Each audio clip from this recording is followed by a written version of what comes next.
Hey, it's Anna from Little Wing Sleep, and it is day 4 of our baby sleep tips. I am the owner of Little Wing Sleep and a certified sleep coach. I am excited to talk to you today about one of the big reasons that causes early mornings.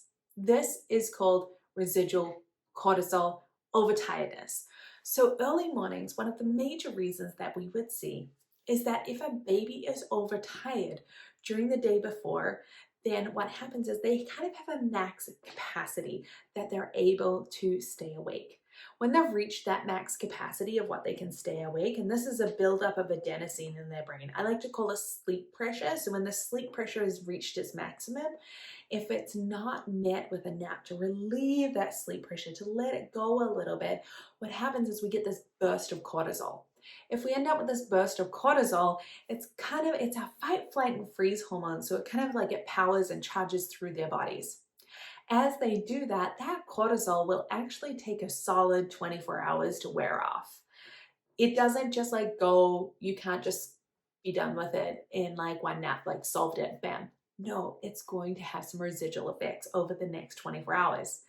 So what happens is then in the early mornings at around 4 or 5 a.m., the body clock will put in this kind of like natural drip of healthy cortisol.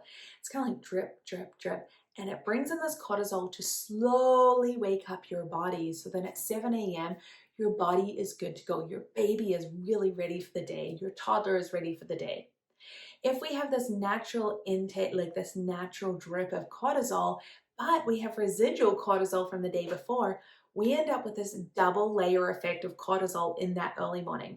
When we end up with this double effect of cortisol, it means that baby is unable to settle themselves. They're unable to use those sleep skills or to go back into another sleep cycle because already the early morning is full of lighter sleep. It is not our deep, chunky, like deep body sleep or brain sleep. That is not where that lives in the night. That is during the early morning is more light sleep. And so because it's already light, then we have this layer of residual cortisol from the day before, and we have this natural drip coming in to prepare us for the day. We have this effect that lands us with an early morning. So what are you to do if this is the case? The first thing is that we want to honor your child's sleep needs, honor their ability to be able to stay awake and how much sleep pressure they can handle. If you're not sure how much your baby can stay awake for what age they're at, then you can totally go to our website and get our free awake times chart or our nap cheat sheet. So when they do this, and we work through this like in depth in our Navigating Naps course. So when they do this, when they have this right amount of awake time and you're able to put them down when they've got the right amount of sleep pressure, A, it's easier for them to go down. B, we end up with longer naps. C, we find that we actually end up with less overtiredness building up over the day, which means less night wakings and no early mornings. So the key to this really is to get on the nap game. For example, if a baby is 4 months old, we would expect them to have around about 2 hours of awake time, maybe a little bit shorter. If this baby is having like a 3.5 hour awake time each time during the day, they're not going to get enough day sleep, but also those overextended times, even though they may look happy, overtiredness can also exhibit as kind of like super happiness or super grumpiness or switching right between. So if you need a hand with that, you feel free to reach out, but that is one of the biggest reasons that we see for early mornings. I hope that this has been helpful, and we're going to see you for our next baby sleep. Have people in your life been telling you, you'll never sleep again?